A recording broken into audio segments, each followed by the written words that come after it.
Thanks a lot, Stephanie, and thanks again to everybody for coming. It's a real pleasure to be able to introduce our second panel today on agency enforcement and prosecution of regulatory crimes.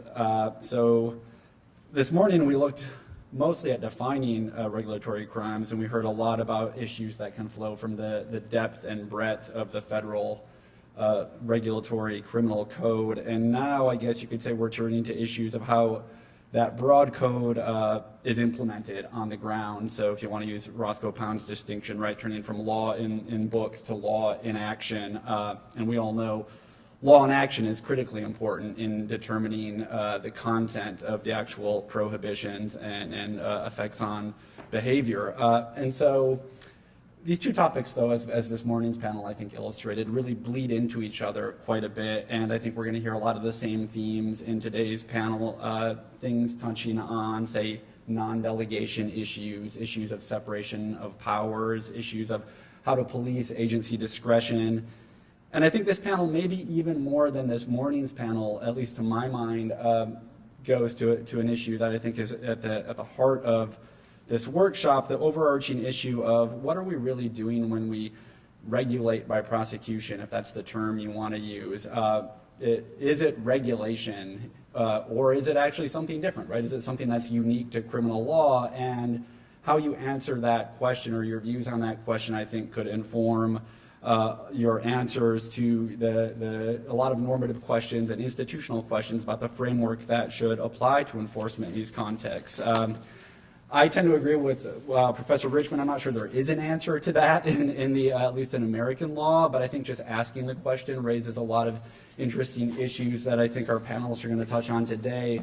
And they cover a wide range. They can be things, even building on Senator Lee's remarks, going to how do we define the states of mind that we normally think of as important to criminal law? What does recklessness mean in the context of corporate crime, where the situational determinants of liability are a lot more complex than they are in street crime and a lot more disaggregated? Can you even give it a sensible definition? Or things like what should we do when it comes to stakeholders?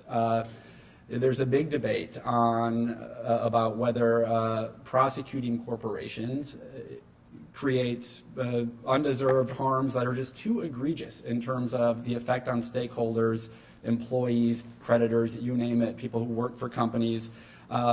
When you look at the street crime context, at least until very recently, these harms are still completely egregious in the street crime context as well. The communities, the stakeholders in the street crime context are devastated by criminal policy, and until recently, stakeholder considerations didn't seem to be that legitimate.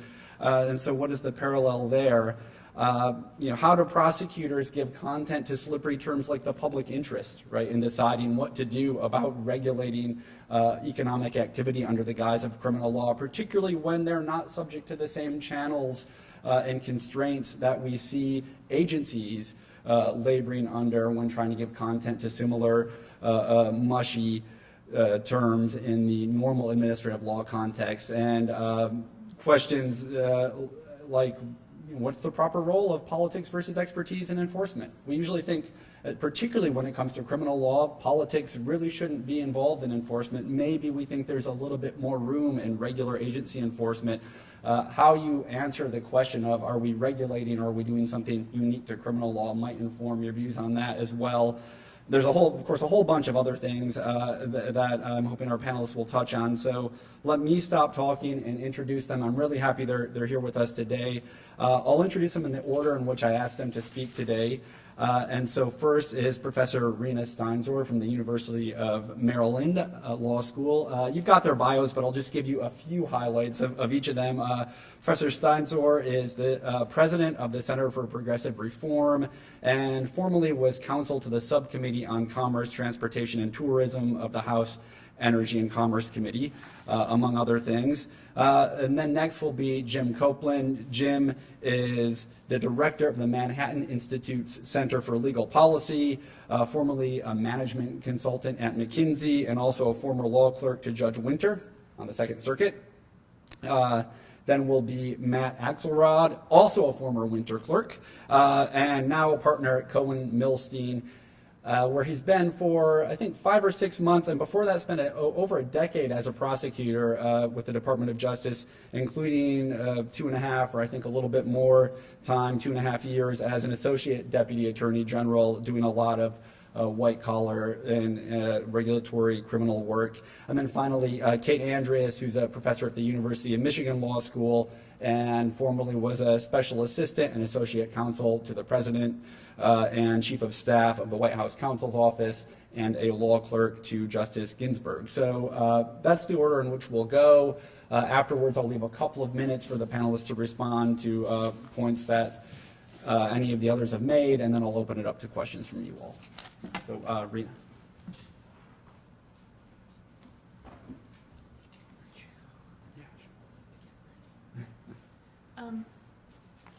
So I understand that I am the resident lefty, the person that's going to shake things up because the afternoon is progressing and we're probably all having a sugar low. I will say that when I was listening to Senator Lee, I had a sensation I often have in Washington, which is that I felt that he and I were living on different planets. It's very disconcerting. And his is clearly a very prevailing planet. But let me do my best to shake things up. America's prisons, there are 5,000 of them, hold 2.3 million inmates, more than in any other country that records such statistics, including Russia. 4.1 million people live under the supervision of correctional institutions, primarily on probation, for a total of 6.4 million, or 1 in 34 Americans. But the question is, who are these people? African Americans are 8 times more likely to be incarcerated than whites. A young black man has a 32% chance of going to prison. His white counterpart has a 6% chance. We have in this country an absolutely myopic focus on street crime at the federal, state, and local level, and it is creating the most profound sense that there is inequality in our legal system. It's an enormous problem. At the same time, HSBC, the 4th largest bank in the world at the time, signed a deferred prosecution agreement after having racked up, according to the Justice Department's statement of facts, the laundering of money for Mexican drug cartel, and they were not required to plead guilty to any federal crime. So, finally, I would just culminate all of this too big to jail stuff with the observation that it's routine for the Department of Justice to have economists come in and have a discussion with the prosecutors about whether, if they indict a corporation, the corporation will go out of business. The 4th largest bank in the world will go out of business if the Justice Department indicts them. And you have to just think the irony of this. Do we have economists coming in and having a discussion about whether any of the 50% of people who are arrested for drug offenses for marijuana what is going to happen to their families and their neighborhoods if they are prosecuted for the crimes? So I would say that we have a very skewed system. That's my first argument. Health, safety, and environment is my area. I'm not going to stray into finance. I couldn't resist the HSBC thing, so you'll forgive me. And I don't want to leave the states out. I think they need to be much more active in the area of corporate problems and corporate malfeasance. I am going to talk to you for just very briefly about recklessness in the corporate world and give you just one example, and it is BP. We're all going to groan. The supposed rogue who went rampaging across this country, causing spills of oil on the Alaska North Slope, killing people in a horrendous refinery explosion in Texas City, and finally killing 11 people aboard the Deepwater Horizon, and spilling 205 million gallons of oil into the Gulf of Mexico. That company was not considered too big to fail. They did pay $4 billion ultimately in criminal penalties. There have been some low-level managers who have been prosecuted. They're now back in the Gulf getting new leases, trying to wriggle out of settlements they made with injured parties down there.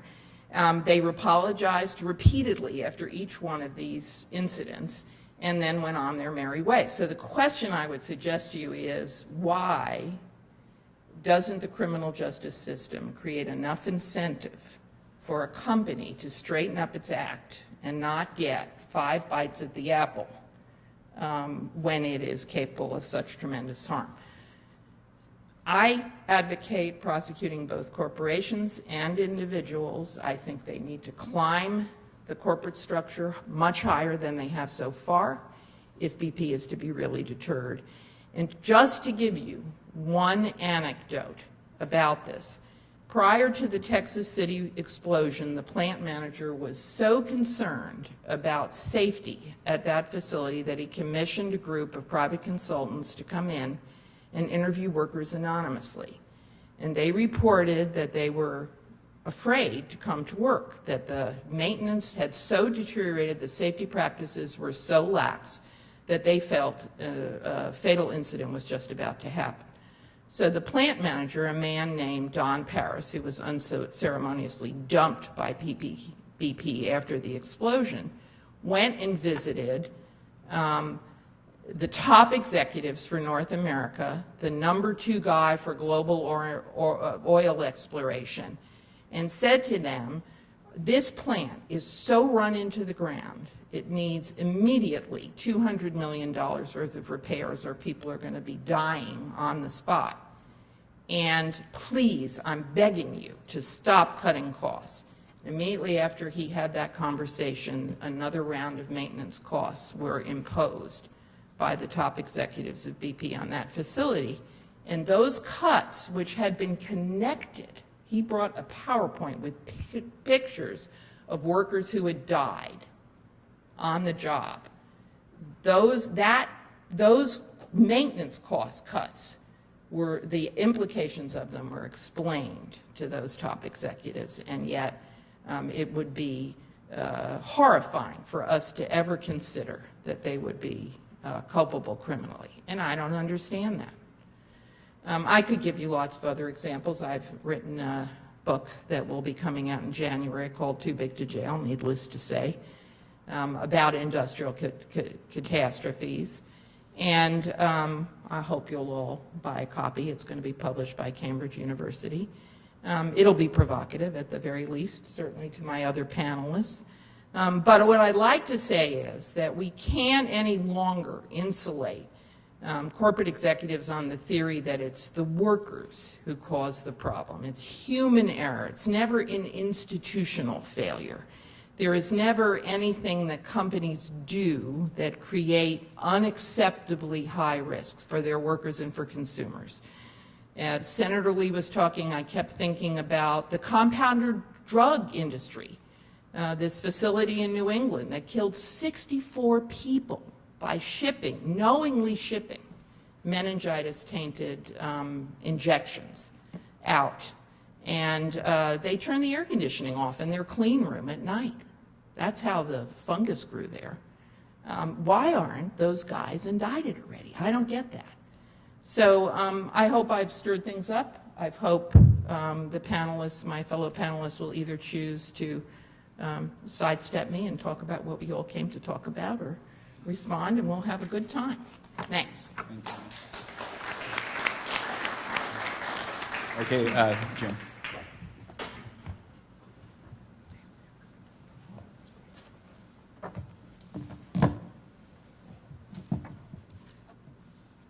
Thanks for having me. I'm going to go back a little more toward what we were here to talk about, although I am going to address a little bit some of Professor Steinzor's comments. And I agree with Professor Richmond from the earlier panel that we really don't have a very clear historical civil versus criminal delineation in U.S. law. I mean, in Blackstone, he was pretty clear when it came to corporate criminal liability, saying that the corporation cannot commit crime in its corporate capacity, though its members may in their distinct individual capacities. But there was always, already at that time, an exception in the public nuisance arena.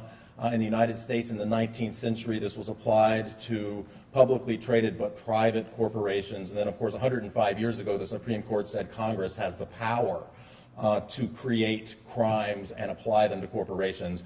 I am not going to revisit that decision here today. I think it's with us here to stay. I'm also not going to comment very broadly, as John did in the earlier panel, about the question of whether we have too many or too few regulations. I have opinions on that. They certainly differ with, I think, some of the other people up here. But I really want to sort of flesh out what we call the shadow regulatory state. And it's really the regulatory state through criminal law enforcement that Professor Richmond was talking about, where we have a sort of dual nature here. We have the administrative law state with a very controlled area of regulation with very precise rules, and then the very discretionary criminal regulatory state through the threat of prosecution that exists the Federal Department of Justice. And I first want to lay out some statistics to show that A, this shadow regulatory state does exist and is significant in scope. Then B, I want to go through 5 different issues briefly that I've written about in some more length along with my colleague Isaac Gorodetsky, who's here today. And then finally, I want to go through 4 different potential areas in which we could change things and potentially remedy some of those issues. So do we have this? Well, for 205 years of U.S. history, we didn't have what's now known as the Deferred Prosecution Agreement. Starting in 1993, we did, and in the first decade of the DPA or NPA's existence, we had 17 such agreements. In the following decade, we've had 278 such agreements. In the last 4.5 odd years alone, since the beginning of 2010, fully 10 of our Fortune 100 companies have been operating under DPA or NPA Justice Department supervision.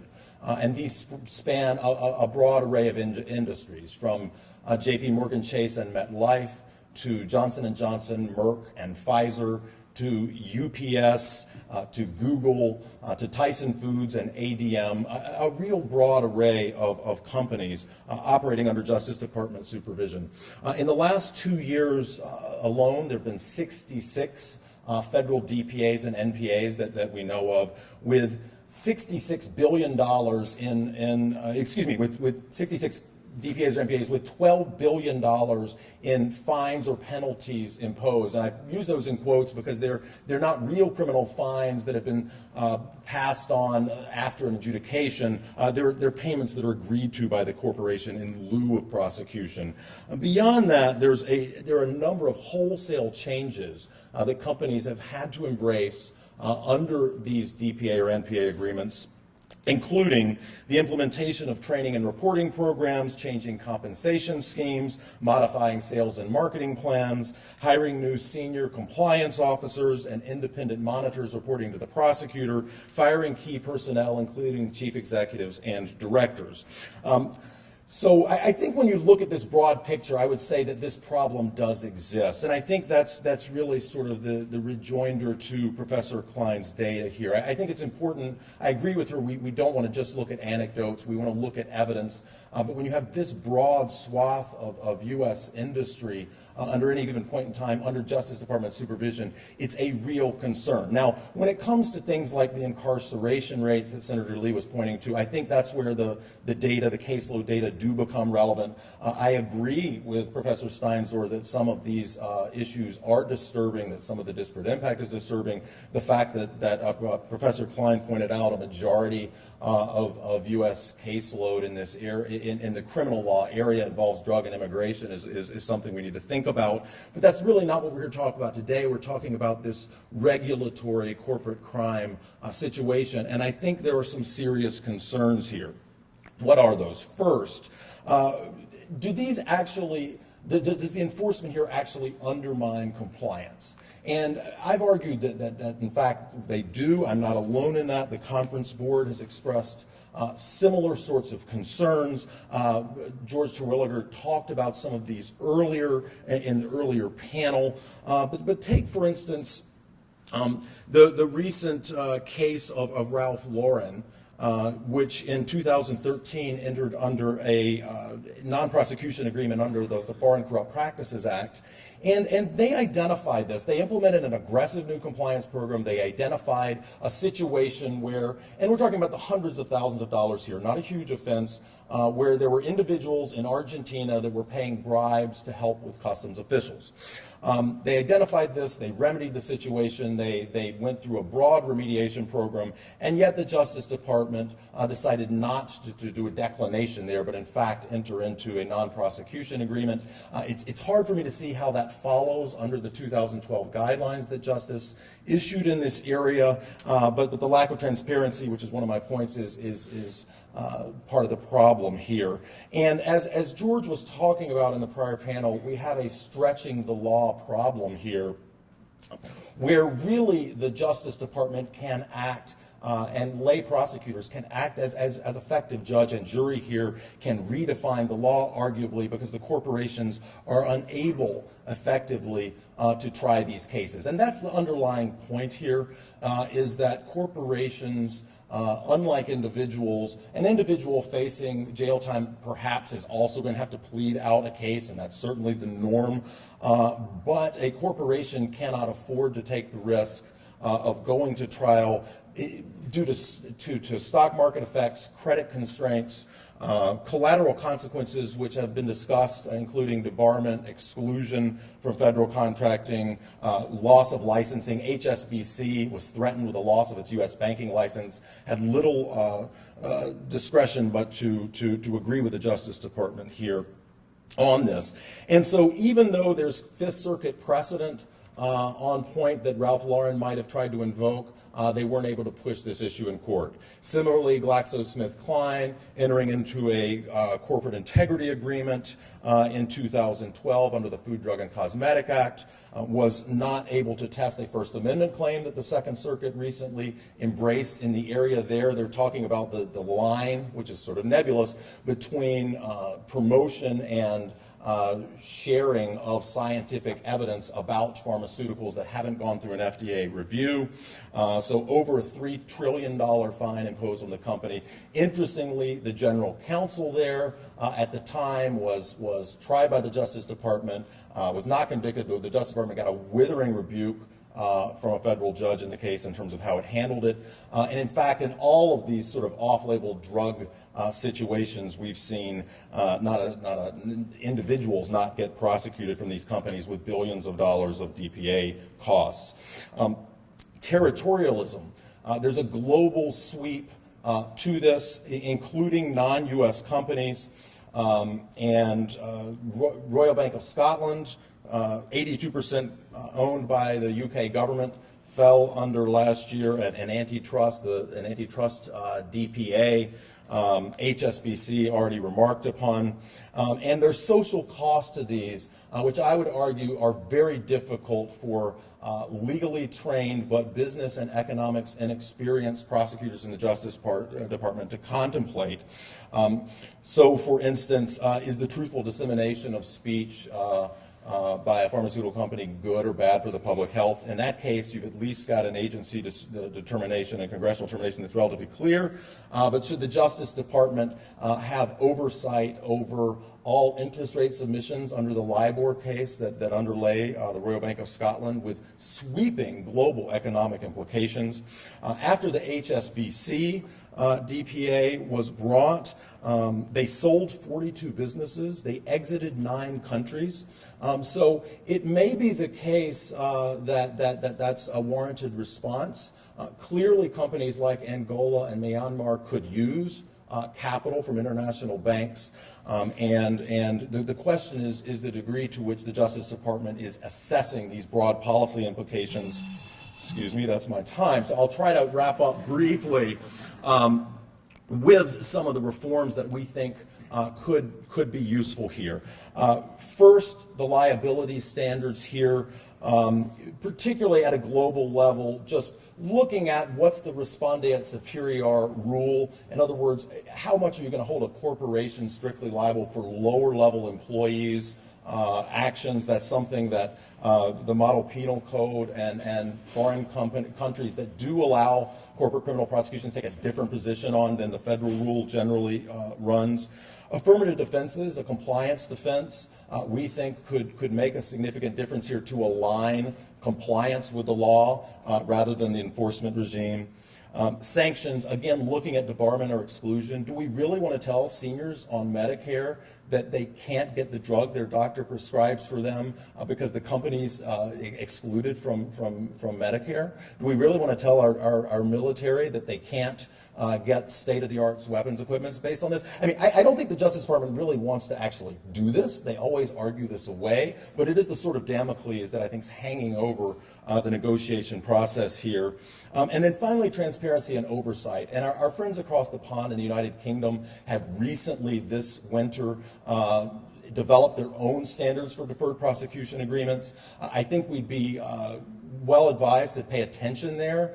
The judge is very involved at all stages in the process. There have to be findings on the record. There has to be a weighing ex ante of evidence as well as the public interest in entering into these agreements. And these are the sorts of things that in any individual case, as Mr. Terwilliger said, companies may be averse to, but I think in the aggregate to have some sort of systematic openness to this process would be a positive thing. Thank you. Thanks for watching.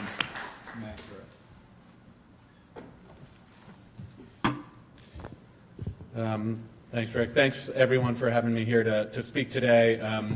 As it says in my bio, I spent the last 10 years as a prosecutor, so I'm used to doing rebuttal closing, getting the last word before the jury. I won't get the last word today, but I feel like this worked out nicely because Professor Steinzor was criticizing DPAs sort of from the left and Mr. Copland from the right. And so let me talk to you a little bit straight down the middle about why the department has increased the use of DPAs and NPAs in recent years. And why inappropriate cases, they actually make some sense, although they're much maligned. So prior to the rise in the use of DPAs and NPAs, prosecutors basically faced a binary choice when confronted with corporate crime. You could either decline to prosecute or you could return an indictment.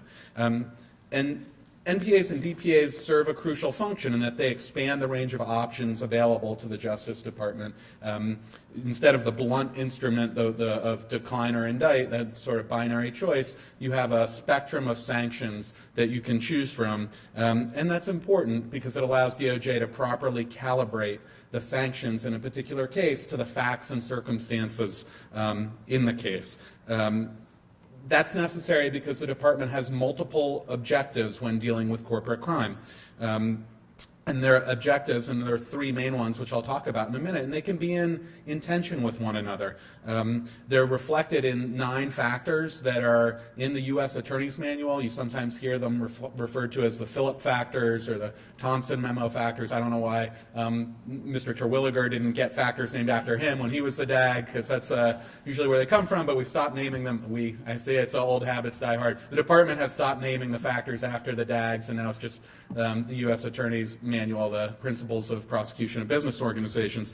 So there are 9 factors. I won't go through them, but I think they boil down to 3 primary, or they reflect 3 primary goals that the department has when fashioning resolutions in response to corporate misconduct. So the first one is to appropriately punish the misconduct.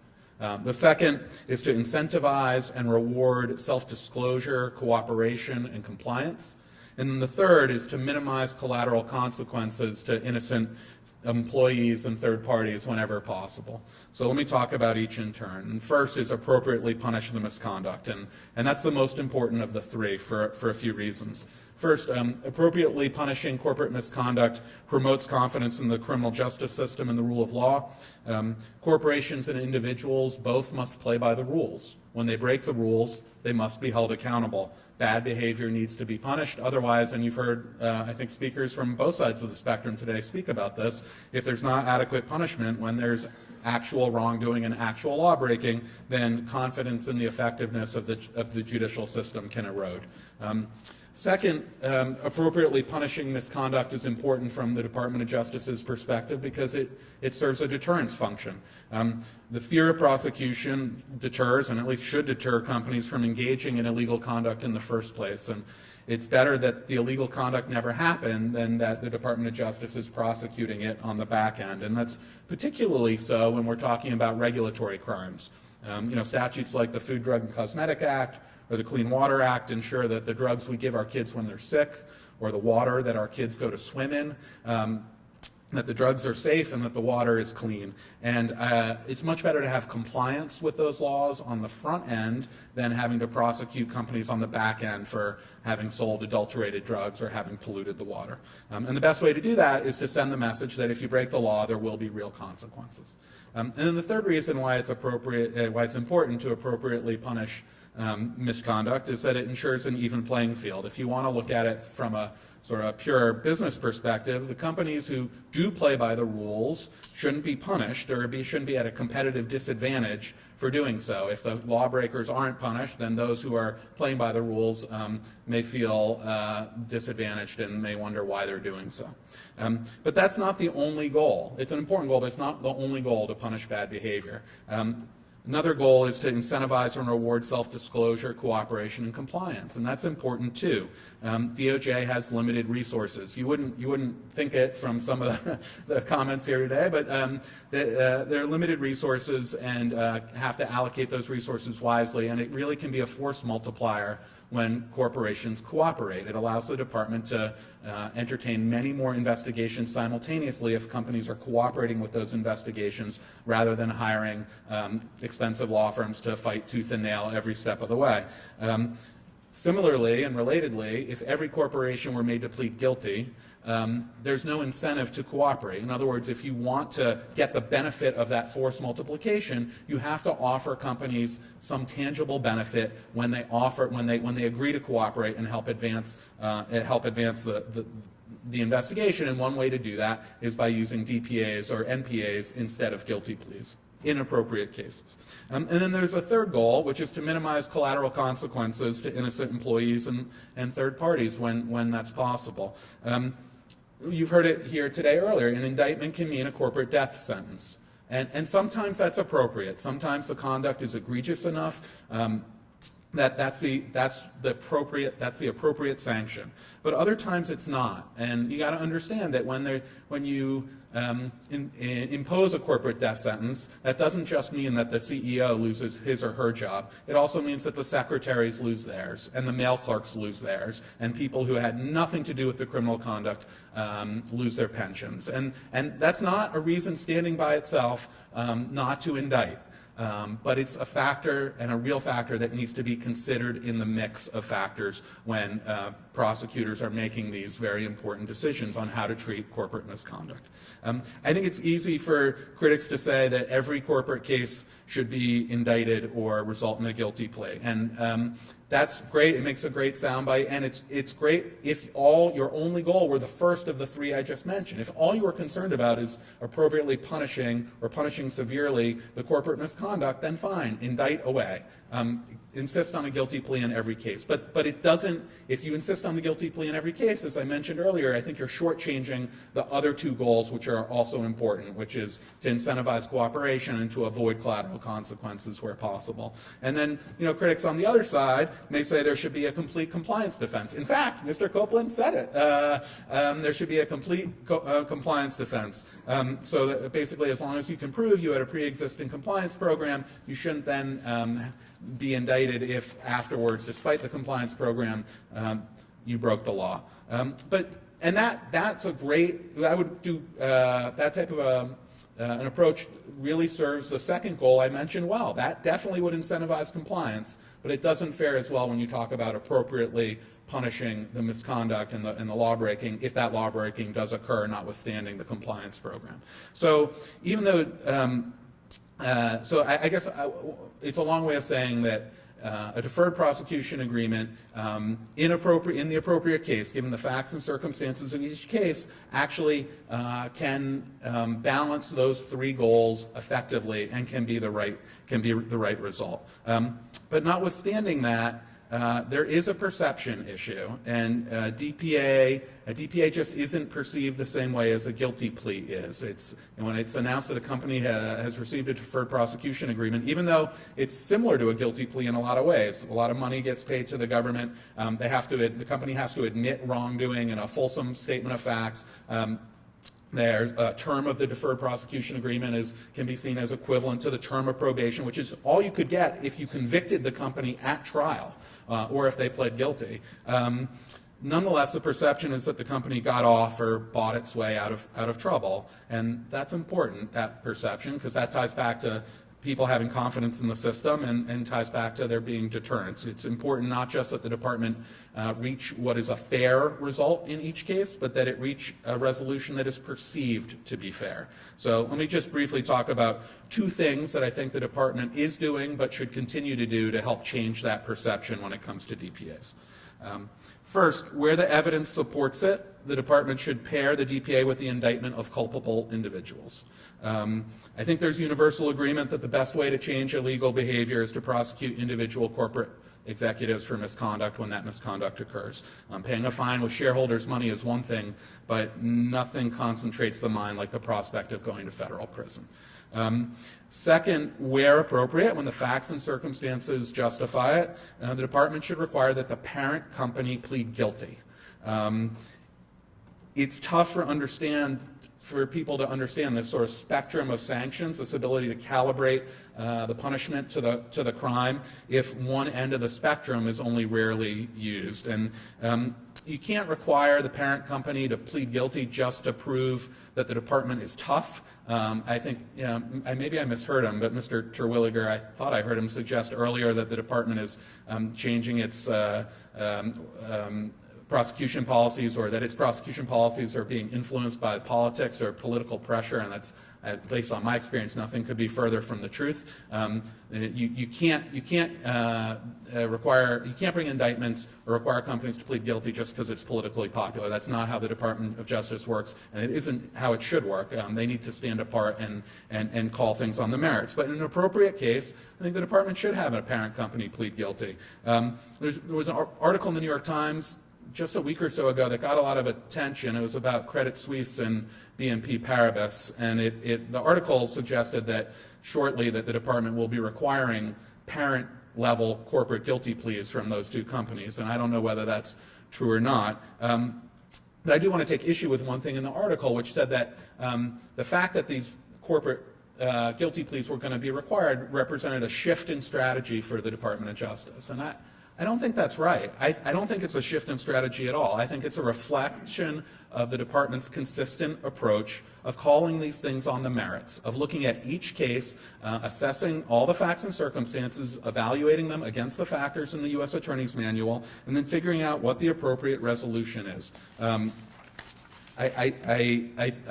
So regardless of what happens, I think, it may be time, it may be that these companies, for whatever the mix of factors are, whether it's a lack of cooperation, whether it's the egregiousness of the conduct, whether it's the ability to mitigate the collateral consequences, it may be that a corporate parent guilty plea is appropriate. But I don't think if that ends up happening, that represents a shift in strategy by the department, or that the department was soft on companies before and is now getting tough. And I think that if you look at the department's entire record, I think that's borne out. You'll see that individuals are being charged in appropriate cases. In LIBOR, there were two individuals charged in UBS, 3 in Rabobank, and 3 in ICAP. And parent corporations are taking guilty pleas. Marubeni is a Japanese corporation where the parent recently pled guilty. in an FCPA violation. My time is up. I just want to, as one last thing, mention, touch base briefly on the regulatory crimes, because Senator Lee spoke about it, and others have spoken about it too, and have used examples where the regulatory statutes maybe were used in a way to prosecute someone who I think folks, when they hear the story, or at least hear one side of the story, says, I don't understand why we have those statutes and why they were used that way. I would just point out that there are examples. There are other examples of how those statutes are used. That the Food, Drug, and Cosmetic Act is the statute that was used to prosecute the Peanut Corporation of America, which was linked to a salmonella outbreak that killed a number of people. The Clean Water Act is the statute that was used to prosecute BP for spilling millions of gallons of oil into the Gulf. So it's not just these sort of one-off examples that folks are able to find, but these statutes also played a vital role in keeping our drug supply and food supply safe, and in keeping our environment clean. Thanks.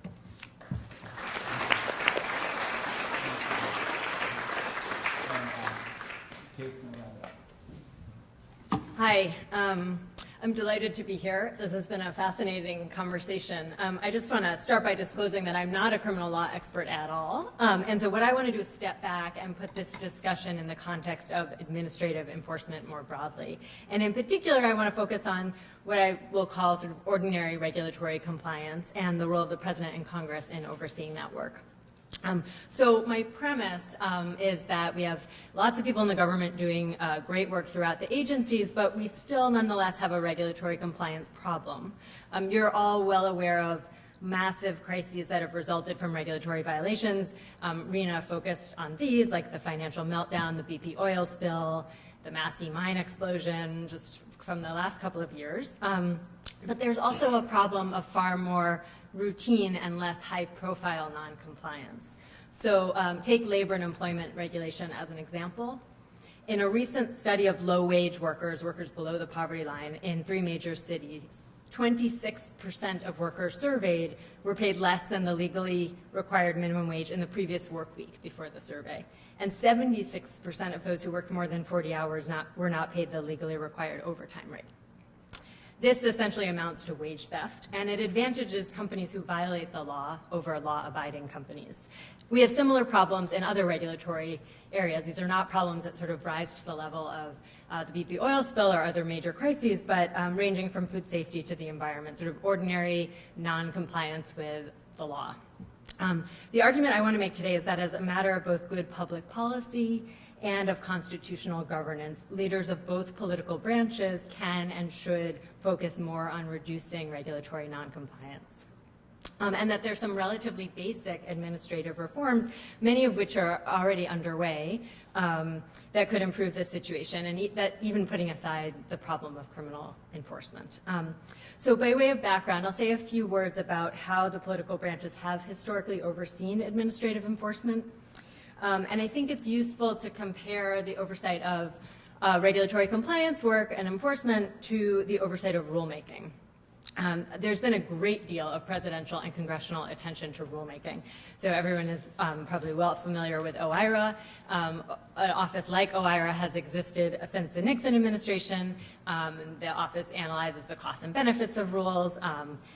Congress also has paid great attention to rulemaking. It has the Congressional Review Act, which enables it to review rules before they go into effect, and numerous additional proposals have been floated which would increase congressional control over rulemaking. In essence, both branches have really claimed ownership over regulatory policy. By comparison, leaders in both the executive branch and Congress have paid much less formal attention to problems of regulatory compliance, to problems of enforcement. So to be sure, we see lots of focus on enforcement after major failures, but there are fewer systems in place to deal with sort of ordinary regulatory noncompliance. So I think I'll talk a little bit about, I think there's been a great deal of progress recently in this administration to put in place, to encourage agencies to coordinate regulatory compliance work, to measure the efficacy of agencies in achieving compliance, and to help them do so more effectively, but still much more can be done. And within Congress, there's also been much less oversight of this kind of regulatory compliance work. There's clearly some attention from GAO. Some committees have sporadically focused on enforcement problems, but compared to the degree of attention that gets paid to regulation, it's not been nearly as much. I think there's also been a troubling willingness to cut regulatory enforcement budgets, even when the underlying substantive statutory commands remain unchanged. So to some extent, one could put a positive spin on this comparative lack of attention to regulatory compliance. So first, if you take the executive branch, there are good reasons, I think, for any president to be cautious about involvement in enforcement. Certainly, any kind of involvement in individual criminal enforcement actions raised by the president himself raises concerns. There's also good reasons to avoid too much centralization of enforcement efforts or regulatory compliance efforts. I think Dan Richmond mentioned this earlier. So, if the president tried to coordinate enforcement the same way OIRA coordinates regulation, I think we'd be likely to see enforcement efforts slow down considerably. So from this vantage point, staying away from administrative enforcement could be seen as a virtue. And likewise, with respect to Congress, you could tell a positive story about sort of staying away from the problem of regulatory compliance. It's, after all, the president's job to take care that the law is enforced. And lack of regulatory attention to regulatory compliance could therefore be seen as appropriate deference to a coordinate branch.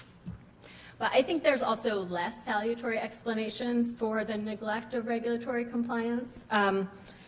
One explanation I would give is that it's really hard to do this work well, and there are few political upsides to uncovering problems and taking ownership over them. And this problem of sort of the difficulty of actually engaging in regulatory compliance work is exacerbated by the fact that, notwithstanding expanding mandates, there's decreased funding for enforcement work. Another reason is that since the 1980s, much of the political attention in the administrative sphere has been to deregulation. So non-enforcement and underfunding of enforcement efforts have actually been used as a tool to achieve deregulation, but this has often happened non-transparently. So I think that this is a problem from both a policy perspective and a constitutional governance perspective, and that achieving compliance with the law is something we should all care quite a bit about. As Rick started off by saying, it makes the promise of the law real, and failure to effectively enforce regulations gives non-complying entities an unfair competitive advantage, undermines social welfare, and decreases trust in government. Neglect of regulatory compliance, I think, can also be an abdication of executive and congressional responsibility under the Constitution. So the president has an obligation to take care that law is executed. And Congress has some obligation here as well to provide funds to ensure that the executive responsibility can be met. So where to go with all that? I think that worries about politics and over-centralization are important and should be considered when in the context of any reforms, but that those words should not be an excuse for failing to pay attention to the problem. So I want to suggest just a couple of ways that we can improve this situation, even assuming no significant new appropriations for enforcement work, and even assuming, even putting aside the use of the criminal law. So first, much has been done, much progress has been made in the last few years to coordinate regulatory compliance work across agencies, but more still could be done. So, most regulated entities need to comply with a host of regulation, not just those enforced by one agency. So if you think of, say, an egg farm, right, where we've seen some major salmonella outbreaks, those farms have to comply with OSHA, with wage and hour rules, with the USDA, with FDA, DHS, EPA. All of those agencies are enforcing their regulations. But too frequently, there's been a lack of coordination among these agencies, and therefore little ability to target resources to the worst offenders or to use the tools of one agency to help advance the missions of another.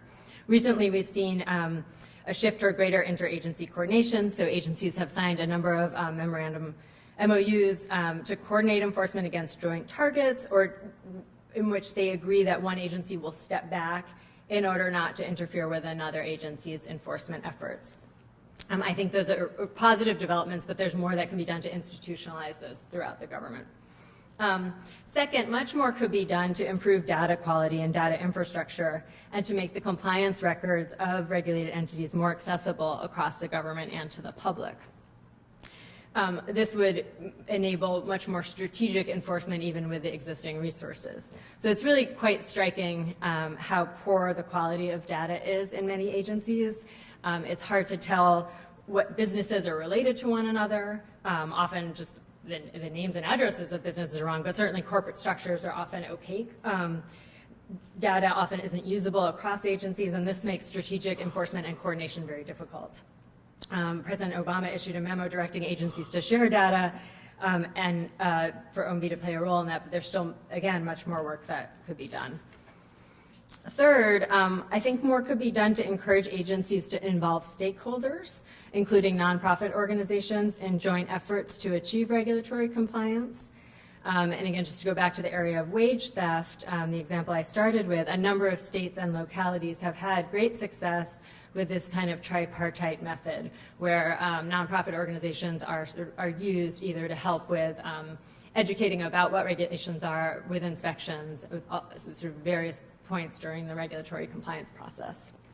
Fourth, another possible creative and not terribly expensive tactic is that during the federal procurement process, more demerits could be imposed on companies that have significant records of noncompliance in their supply chain. So President Clinton actually issued an EO that would have accomplished that, but was subsequently rescinded. So I'm not saying that it's not worth debating more systemic reforms.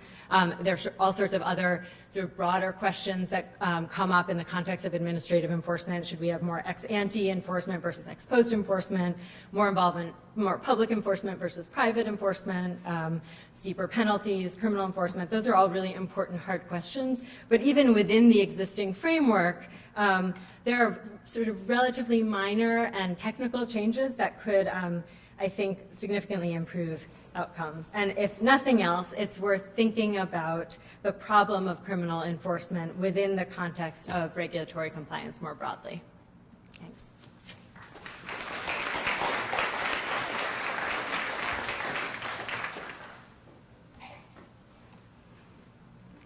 So I want to give the panelists a couple of minutes to respond to each other before I open it up to you all for questions. So with that. Yeah. I actually will say that I agree with my friend on the right about deferred prosecution agreements, although I thought your presentation on why they're necessary was among the best I have ever heard. So thank you. I really learned something today. I think that one of the problems that we have is that we're preoccupied with Arthur Anderson.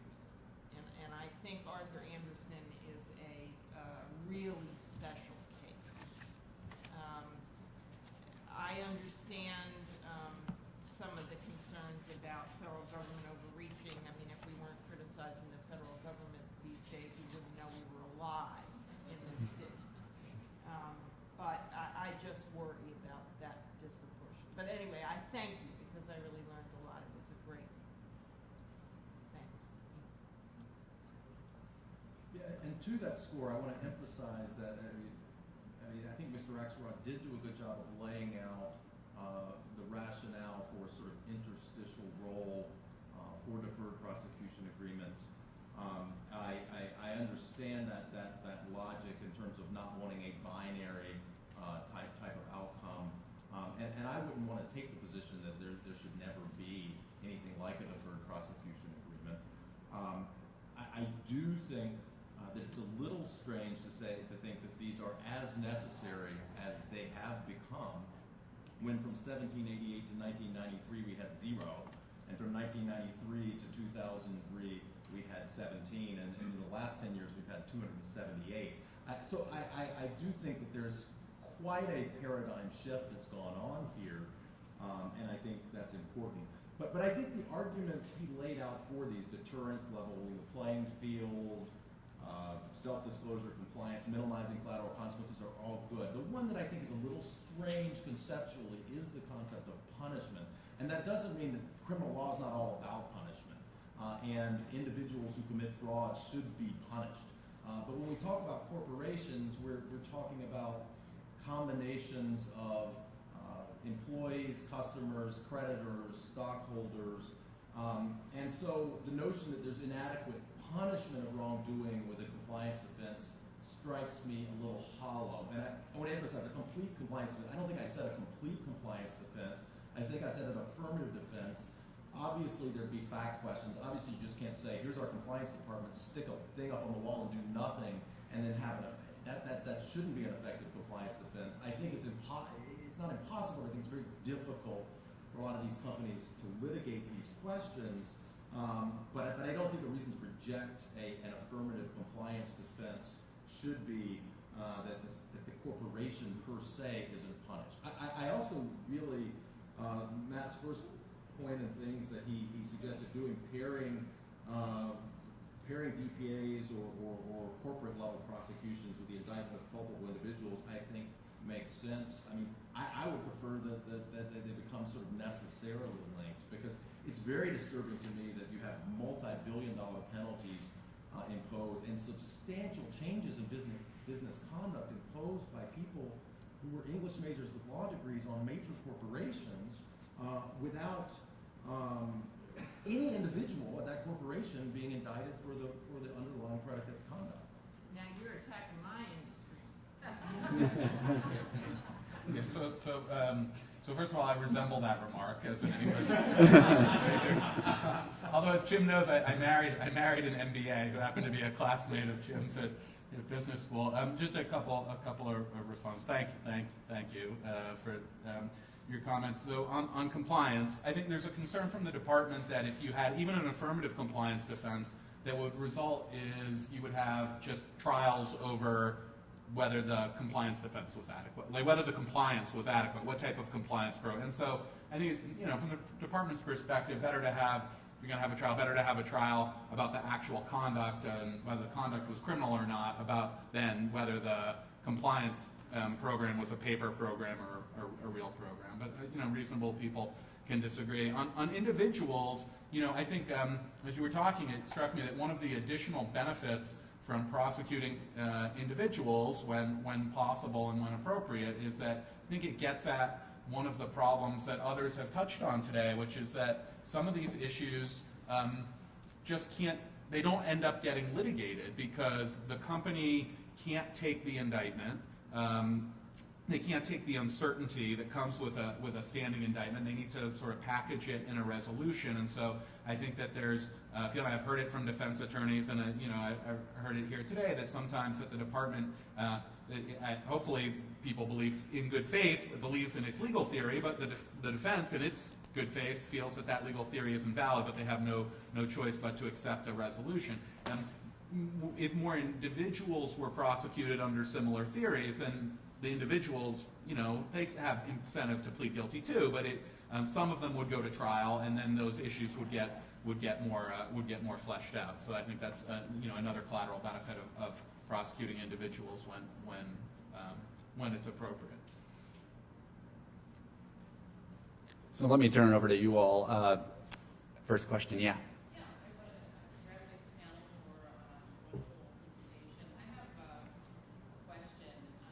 In the area of growing global and international regulatory cooperation and UN harmonization of regulatory standards, where do you see this process going on the U.S. side? Because in the area of food and drug regulation from WHO and recently in the area of international trade, and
crack at it. So I don't know if it's the company you're talking about, but the department did have a big resolution recently with a Indian pharmaceutical manufacturer called Ranbaxy for substandard production. And look, I think you're right. I think the world is becoming every day more interlinked. And it's actually, I thought it was interesting. I don't know if you were here for Senator Lee's comments, which I thought were interesting because he's advocating sort of less federal enforcement and more, back to the states. At the same time that, from my perspective, the world is getting more, not just national, but international.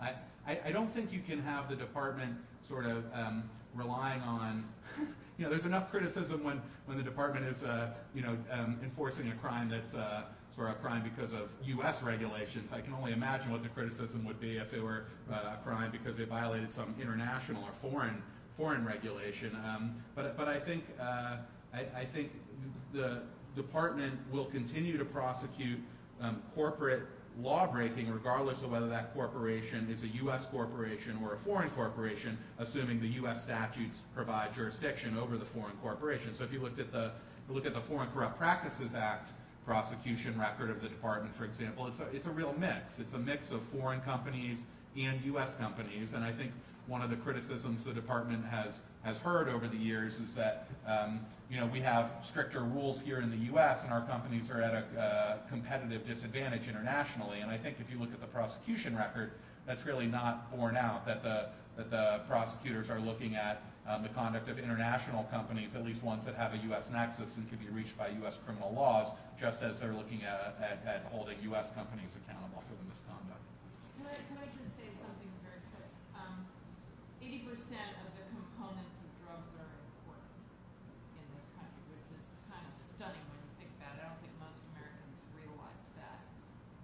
I think that the degeneration of the regulatory system, which harmonization could mean if we are having a race to the bottom, is actually very bad news for business, because what is happening is we're getting into an area where we're shifting to self-regulation, and the scoff laws don't regulate themselves, and so they give everybody a bad name, and then the only alternative is to prosecute them criminally, which of course I, in desperation at the state of the regulatory system from the left, say is the only thing we can do now because these agencies are under such attack. So I actually think it's bad news for business that we don't have a stronger system that sets standards in an aggressive way. I mean, the FDA is a mess at this point. Well, if you look at FDA, EPA, they focus on science-based regulation Right. and risk management, risk assessment. I mean, we were talking about what the impacts on the shareholders, employees, things like this. But there are also bigger risks to society and nations that also have to be addressed. So I think the reason why the FDA, in its globalization paper, says that it is no longer able to regulate Right. the safety for Americans. In other words, in this go round, I think that this issue is getting bigger in terms of what's at stake and what are the responsibilities of government, industry, and society in this international stakeholder sort of model that we go forward. But I think that the race to the bottom is a reality, but I think the big reality is to build the capacity, not just in developing countries, but transatlantically, trans-Pacific, which is what this new generation of trade agreements is doing, and huge regulatory areas in them. So I mean, just to go, I think it's a very important question. It's something that we focused on a lot. I think, just to clarify something Mr. Axelrod said, I mean, there certainly are instances in which there are prosecutions in the United States of violations of foreign laws. I mean, the Gibson guitar wood importation case that Senator Lee alluded to in his comments is precisely that. And it was basically a protectionist statute in India that was the underlying predicate offense there. I think the Justice Department, as I suggested, some of these DPAs have significant international implications. So I didn't just bring up Myanmar and Angola. I mean, they asked they said, wait a minute, you're getting HSBC to pull out of our country based on this? We don't want them to pull out of our country. And so I think there's a lot of concern here. And under the FCPA, I mean, Matt's right, they do prosecution of foreign companies. Sometimes they're foreign companies for alleged foreign bribes in foreign countries. And the only nexus to the United States is that there's a dollar-denominated transaction that has to clear through a U.S. bank, or that there's an email that ends up getting routed through a U.S. email router. And on the basis of that, we're policing what foreign companies are doing in foreign countries.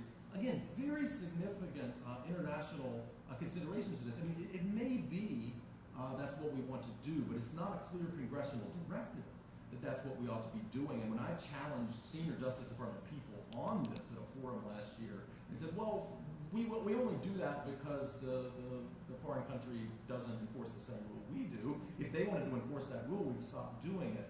I'm not sure that's the right way to think about these sorts of cases. Are there other questions? So No. you're Yeah. saying that if a kid took an antibiotic that had no active ingredients and got a very severe infection, an American kid, you're not suggesting that? There's a clear U.S. nexus in that. That's not what I was talking about. I mean, I'm not saying that foreign countries cannot fall, foreign companies cannot fall under U.S. jurisdiction, but a lot of these are talking about substantially foreign activities by foreign companies. But I don't think that's what she was talking about. She was talking about drugs that are made that have problems, made for Americans from, I believe, if I understand you correctly. Yeah, product Right. safety, consumer protection, Right. supply chain, counterfeit drugs.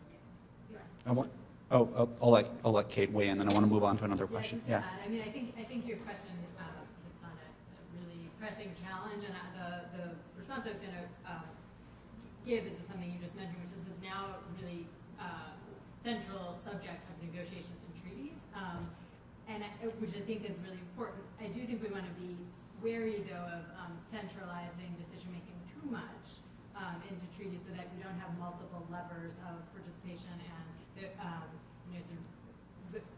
like we have in our Federalist system, we also have the EU's own regulations have been helpful in increasing product safety sort of all along the supply chain because they have more stringent product safety regulations. Mm-hmm. Yes, sir. All of this question is prompted by the remarks that Steinzor made about wage and hour. It really goes to something that all the panelists talked about. We as generally a bunch of lawyers, we look at the legal implications of law. I'm trying to think of it as something beyond, and that is how does John Q. Public think about these things? And when the government itself sets a tone that ignores the regulatory law, doesn't feel itself bound by that, whether it's state government, local government, where you see the local police passing without changing lanes on, very micro kind of level, or big things that we hear about with all the waivers and ACA, immigration, ambiguous treatment about marijuana enforcement in states like Washington and Colorado. These things keep surfacing all the time, and so you wonder from the point of view of somebody on the public, does the government really feel itself bound by this regulatory law? And that's before you even get to the selective prosecution question. So I take your question to implicate the issue of the breadth, at least to my mind, the breadth of discretion, and we haven't really touched that much on it's almost completely unpoliced discretion, right? That prosecutors have to either bring these actions, not bring these actions, selectively bring these actions, and it ties into something I wanted to ask. We're running out of time, but maybe just briefly. There have been touches both in this panel and this morning, brief mentions of separation of powers issues, the lack of any judicial oversight or some the lack of any real transparency. Jim mentioned some of this in terms of allowing the public to see what criteria are going into these decisions, and allowing maybe a more impartial third party, maybe the judiciary, to try to police some of these imbalances. And I'd like to just get thoughts on whether that would be good or bad, because I think you can make a lot of arguments that we don't want judges, as much as we don't want prosecutors setting the terms of a DPA or something like that. They can at least, as again, to just give Professor Richmond more airtime, they can at least talk to, say, Ben Lawsky and talk to other regulators and decide what's going into a DPA, where judges can't really do that as much. Same thing when it comes to transparency. Maybe the public isn't the best institution or the best constituency to be driving the substance of some of these agreements. So I'd be curious just to hear from some of our panelists on those issues. Well, I suggested the idea and said the UK could be a model we could look at, but I think we've got to look at how it actually works in practice, but I'll let the others comment. Yeah, I mean, if the question is, should judges play a more robust role in evaluating, yeah. approving DPAs or NPAs, it's an interesting question, and reasonable people can disagree. I guess where I come down is that the current system works pretty well, that I actually think they are at least fairly transparent, because the terms of the deferred prosecution agreement are at least deferred prosecution agreements. This isn't always true with non-prosecution agreements, but deferred prosecution agreements are public. There's a robust factual statement about the conduct that occurred, and I think if you read them, you can generally have a sense of like what the conduct was and why the resolution is the way it is. If there's cooperation, it's usually acknowledged somewhere. And the other thing I think, and maybe this ties with what Jim was just saying, and I know this from firsthand experience, having recently worked in the DAG's office, looking at a lot of these things. They're really fact intensive, and so I don't know. It's